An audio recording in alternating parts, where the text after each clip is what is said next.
Now let us see that the analytical part of the IC engine, and the topic is your power calculations, right? In the recent past, in the gate paper, they may ask the question, they are asking the question on the power calculations. So let us study that, how to calculate the power, what are the different types of efficiencies which are involved in the IC engine subject. So in the power calculation, first of all, we will see that how to calculate the volume, right? We have two types of IC engines which are present. One is the two-stroke engine, second one is the four-stroke engine. Two-stroke engine means that all the four process, that is your compression, or you can say suction, compression, heat addition and expansion, all these four process will be covered in two-stroke. Two-stroke means when piston is moving from bottom dead center to the top dead center, one stroke, from top dead center to the bottom dead center, second stroke. In this two-stroke, all the four process will be completed in the two-stroke engine, and in this two-stroke, the rotation of the crankshaft, in one rotation of the crankshaft, these two-stroke will be completed, right? When crankshaft will be completed its half rotation, then there is one stroke. Suppose from bottom dead center to the top dead center, your crankshaft will be rotated half, and from top dead center to the bottom dead center, it will completed its rotation. So we can say that in the two-stroke engine, in one rotation of the crankshaft, two-stroke will be completed, and in this two-stroke of the two-stroke engine, all the four process will be completed, right? So we can say that in the two-stroke engine, one cycle of the two-stroke engine means that all the four process will be completed in one cycle. When all the four process will be completed, that is compression, addition, heat addition, expansion and heat rejection. When all these four process will be completed, we say that one cycle is completed. So in two-stroke engine, this one cycle will be completed in the two strokes, right? From when piston will complete two-stroke, one cycle will be completed, and in one rotation of the crankshaft, two strokes will be completed, and in these two strokes, one stroke will be the suction stroke, right? In one of the stroke, there is a suction of the air fuel mixture, right? So we can say that in the two-stroke engine, in one cycle, two-stroke is there, and in one rotation of the crankshaft, one cycle is completed. That means in one rotation, one suction process will be there, right? So in one rotation, one suction process will be there, and we can say that if this is the case, and in one suction, when there is a one suction process, the air which comes in, the air fuel mixture which comes in the cylinder will be equal to the swept volume of the piston, right? The swept volume of the piston, suppose the piston is moving from top dead center to the bottom dead center, how much volume it will swept is the swept volume or stroke volume, and that much amount of air will come in. So in one rotation, one suction stroke is there, and in one suction stroke, the air which comes in will be equal to the swept volume, right?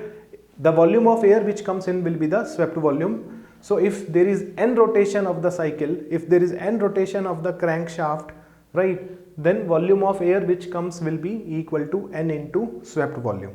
So for the two-stroke engine, the swept volume, the volume of air which will come inside the cylinder will be n into Vs, right? Now let us see for the four-stroke engine. Four-stroke engine means that in one cycle of the engine, that one cycle will be completed in four-stroke. When piston is moving from bottom dead center to top dead center, one stroke, this is second stroke, third stroke and fourth stroke. In this four-stroke, one cycle will be completed, right? So four-stroke engine, in one cycle we have four-stroke. So four strokes will be completed in two rotation of the crankshaft. When crankshaft will complete one rotation, there is two-stroke, and if it complete another rotation, then there is two more strokes.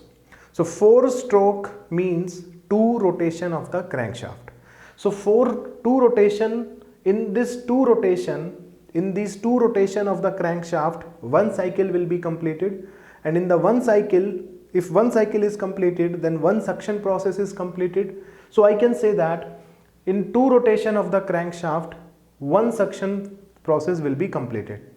So we can say that on an average, for one rotation, one suction is there. For one rotation, one suction is there, and we can say that for one suction, the volume which comes in will be equal to Vs by 2, right? In one suction, the volume which comes inside will be equal to Vs, right? Will be equal to Vs. And in one rotation, how much volume will come? Vs by 2. Why?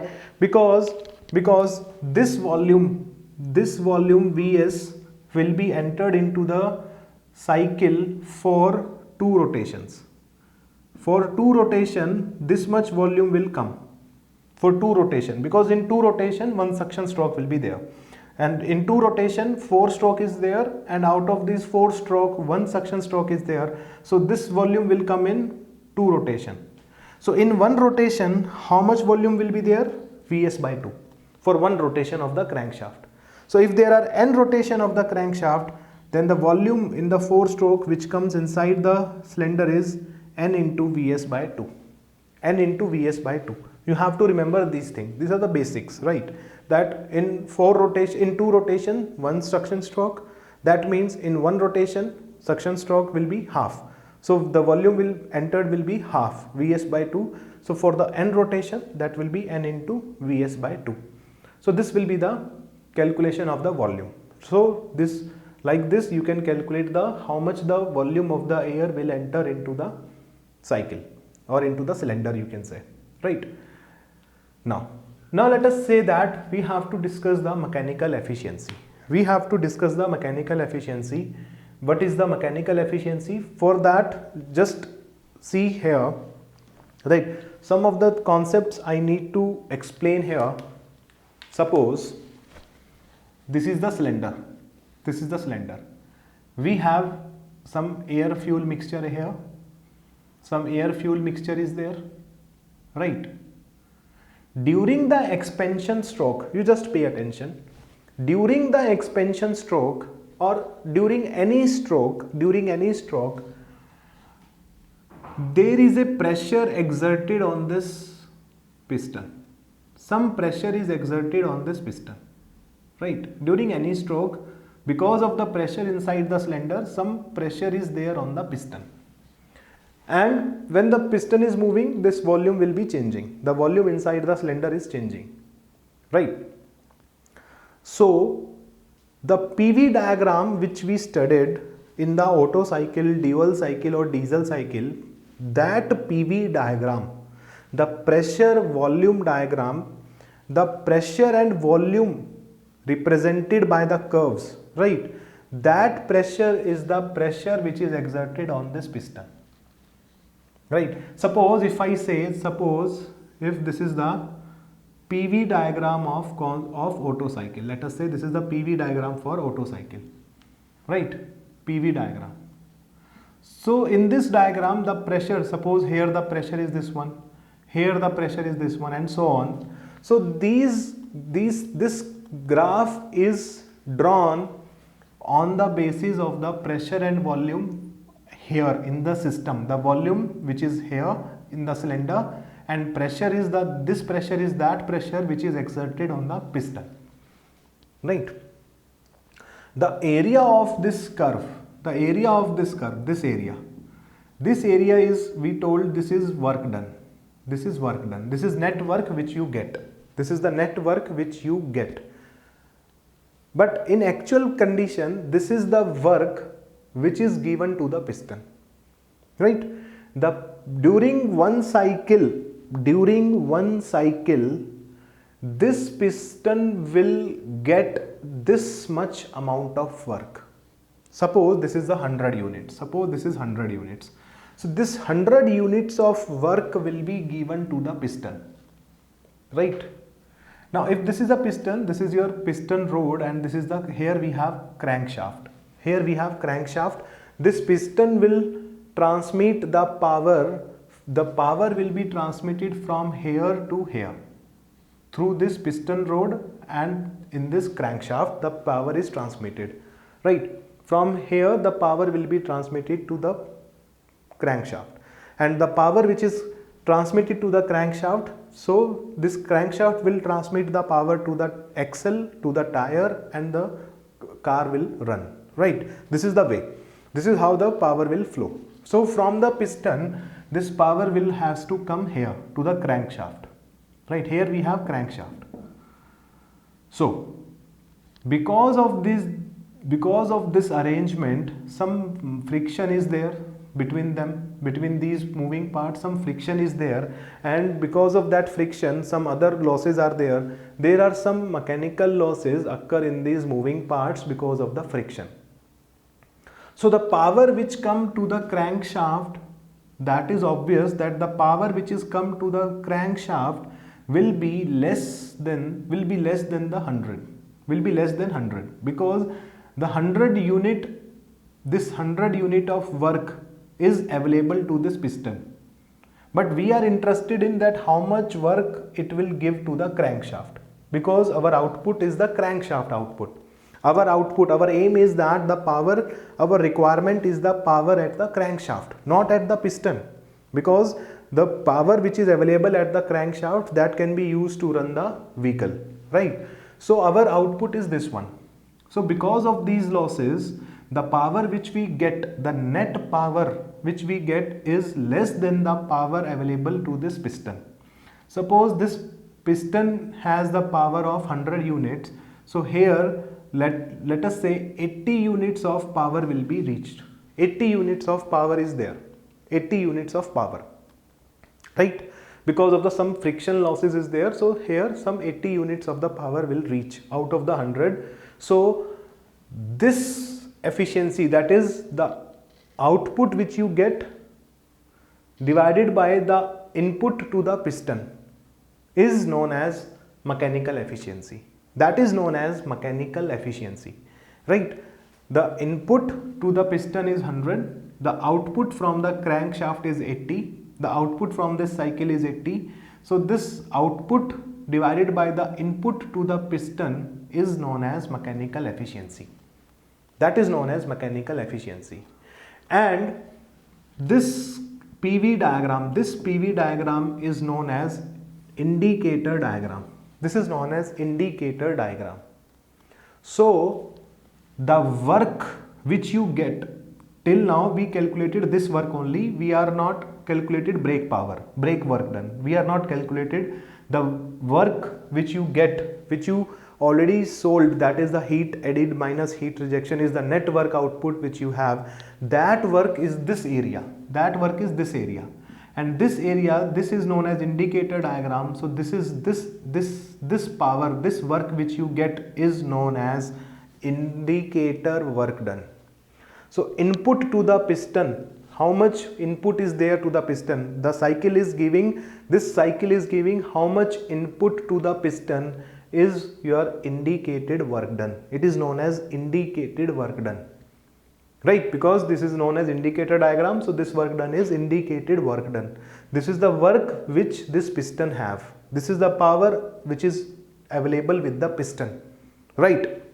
Indicated work done, and all the work done which you already calculated in the our previous discussion of Otto cycle, dual cycle and diesel cycle, all of the work done are the indicated work done, right? So indicated work done can be calculated by the area of the cycle in PV diagram, right? Indicator work done can be calculated by the area. If you know this area, then you can calculate this area will be equal to indicated work done, right? This area will be equal to indicated work done. So if I write here, that the area of PV diagram, will give you indicated work done. This is giving you the indicated work done. Now, how to calculate this brake power? This brake power is calculated with the help of a device that is known as dynamometer. We have a brake drum. We have a brake drum here. This is the brake drum which is attached to the crankshaft, and it will measure the brake power. Brake power can be measured with the help of this dynamometer, and in this dynamometer, we are not here discussing the principle of the dynamometer, how it will measure the brake power, right? That is not required. Up to the gate syllabus, that is not required. Just for your understanding, here we have a dynamometer. Suppose FB, this dynamometer, because of this power, there is a force acting on this dynamometer, right? How it is calculating? We have a brake drum, right? This crankshaft is rotating. It will hold this crankshaft, and because of this rotation, some force is acting on this brake drum. That force is FB. Suppose this is FB. So FB is the brake force. FB is the brake force, and let us say RB is the radius of this brake drum. RB is the radius of this brake drum.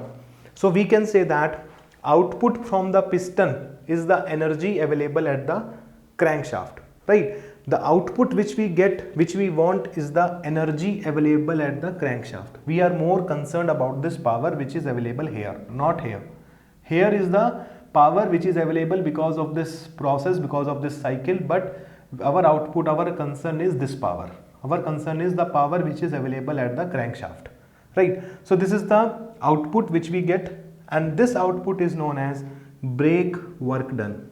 This is known as brake work done, right? The power which is available at this point at the crankshaft, the power available is known as brake work done. Brake work done, right? Or you can say brake power. So we can say that from here we can say that indicated power will be equal to brake power plus friction power, right? Because of some friction there is a loss, so this is the energy conservation. So indicated power will be equal to the brake power plus some of the losses which are lost here because of this mechanical joints and because of the friction. So it will be equal to brake power plus friction power, right? Now, so this mechanical efficiency can be defined as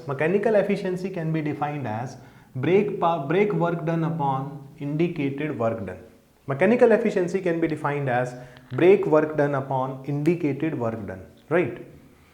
And obviously we already know this concept that work done can be written as your mean effective pressure into swept volume. We already studied all this concept that brake work done or work done can be written as mean effective pressure into swept volume.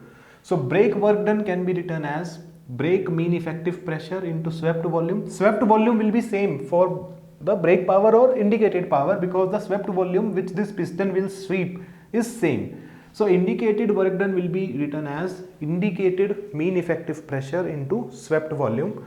So from here you can write that the mechanical efficiency can be written as brake mean effective pressure into indicated mean effective pressure. It can be written as brake mean effective pressure upon indicated mean effective pressure. All these value will be given in the question, just that I'm just telling how many options, how many different types that you can write mechanical efficiency, right? Mechanical efficiency can be written as, from here if I write, mechanical efficiency can be written as brake power upon indicated power, right? Brake power upon indicated power or brake work done upon indicated work done. Now, how to calculate the brake work done? If you have this force, suppose in the question this FB will be given and this RB will be given in the question, right? So brake work done is calculated for one rotation. For one rotation, the brake work done will be force into area, that is 2 pi RB, that's circumference of the brake work done. This is the brake work done for one rotation, and for the n rotation the brake work done is FB into 2 pi RB into n, right? For n rotation it will be multiplied by n. This is how you can calculate brake work done, right? Now suppose you want to find the power, right? Suppose in the question they ask you brake power, indicated power, friction power, they can ask these things. So power is, you know that power is your rate of work done. Power is known as rate of work done. That means power can be written as work done per unit time. Work done per unit time. Rate is there, so per unit time. So work done per second. This is the power. The unit of the power is watts. Watts means joule per second. Right? Work done unit is joule, time is second, so joule per second is watt.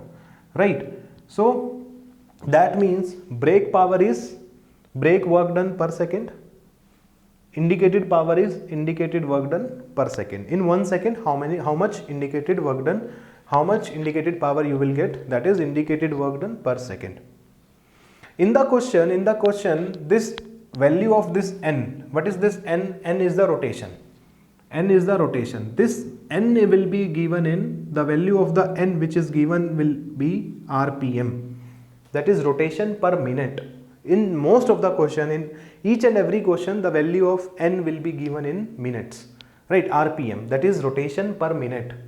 So if RPM will be given, so brake power can be calculated at, this is the brake work done, but this brake work done is for n RPM in 1 minute, but you want to find out in 1 second, so you have to divide it by 60, then it will be brake power, and the unit will be your watts, right? This is just so that you will not make any mistake in the question. If the unit of n is given in RPM, then if you want to find brake power, then divide this formula with 60, because n is in RPM and power you want in per second, that means watts, right?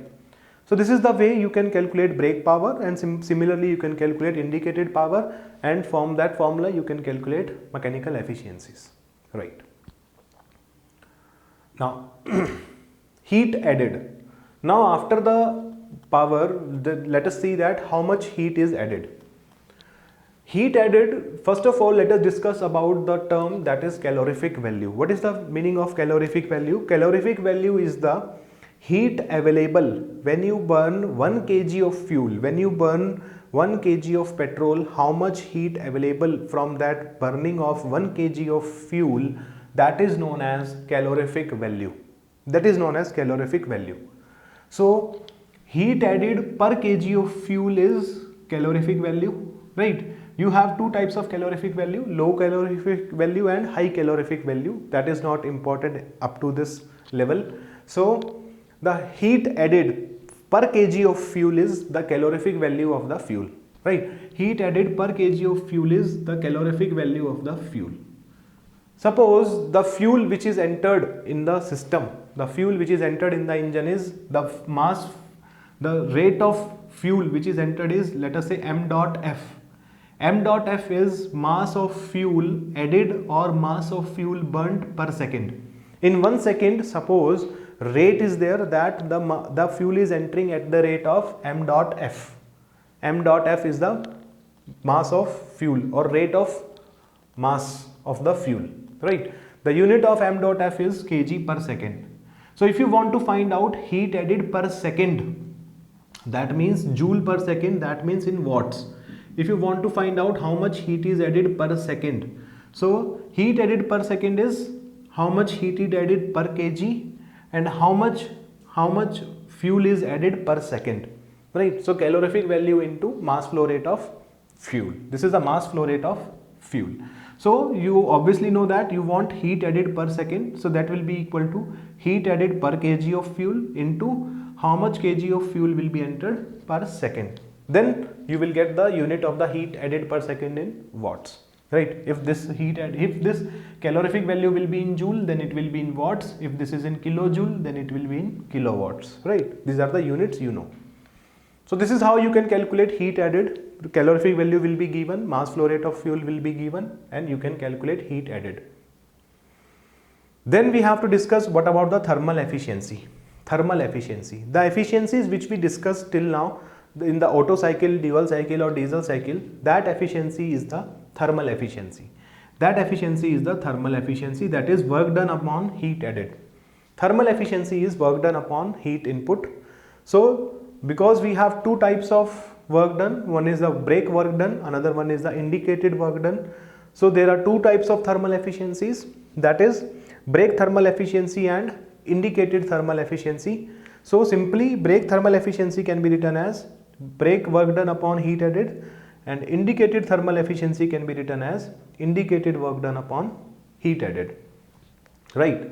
So from here you can easily say that if you divide this one, then you will get brake work done upon indicated work done, that will be equal to mechanical efficiency. So mechanical efficiency can be written as brake thermal efficiency upon indicated thermal efficiency, that is your mechanical efficiency. This is the way you can calculate mechanical efficiency. If in the question thermal efficiencies, both thermal efficiencies are given, then you can easily calculate mechanical efficiency, and then if they ask indicated work done or brake work done, you can easily calculate, right? Next topic which we discuss is the specific fuel consumption. So the specific fuel consumption is mass of fuel per hour. How much mass of the fuel entering into the cycle, entering into the system per hour, divided by power, right? So specific fuel consumption is your mass flow rate of fuel per hour divided by power. So specific fuel consumption is m dot f per hour, right? In question m dot f will be given in per second, m dot f will be given in kg per second, you have to convert it into hour, right? Then multiply this with 3600. So because you have two powers, the unit of power in the specific fuel consumption you have to take is kilowatt, and now you have two types of power, brake power and indicated power. So you can write that there are two types of specific fuel consumption. One is the brake specific fuel consumption, that means mass flow rate of fuel per hour divided by brake power, and another one is the indicated specific fuel consumption, that will be equal to mass flow rate of fuel per hour divided by indicated power, and the value of the indicated power and brake power will be in kilowatts, right? So from here you can say that if I divide this indicated specific fuel consumption upon brake specific fuel consumption, if I divide this with this, then you will get brake power upon indicated power, right? If you divide this one, then it will be brake power upon indicated power. If you divide this with this one, right? If you divide these two, then this will be equal to mechanical efficiency. So mechanical efficiency can also be written as indicated specific fuel consumption upon brake specific fuel consumption, right? It can be written like this also. So there are various types that how you can write mechanical efficiency, that is brake work done upon indicated work done, brake power upon indicated power, brake mean effective pressure upon indicated mean effective pressure, your brake thermal efficiency upon indicated thermal efficiency. But it will be reverse in this case, that is indicated specific fuel consumption upon brake specific fuel consumption, right? This will be the mechanical efficiency. Similarly, they may ask your specific air consumption, and specific air consumption is your mass flow rate of air per hour divided by the power, right? Similarly, you have brake specific air consumption and indicated specific air consumption. So based on that you can take in brake power or indicated power. Just important thing is this will be in per hour, this will be in hour, and this will be in kilowatt. Then only you will get the value of specific fuel consumption and specific air consumption, right? So this is the way you can calculate the load calculations of the IC engine. They may ask the question on these things, that's why just always better to be one step ahead of the syllabus. Always better that if they will give this type of questions, then you can easily solve it. And IC engine is a scoring subject, so will not I don't want to left any topic untouched so that you will face problem in the gate. So just have a look on these calculations and you can easily solve any question from these basic formulas.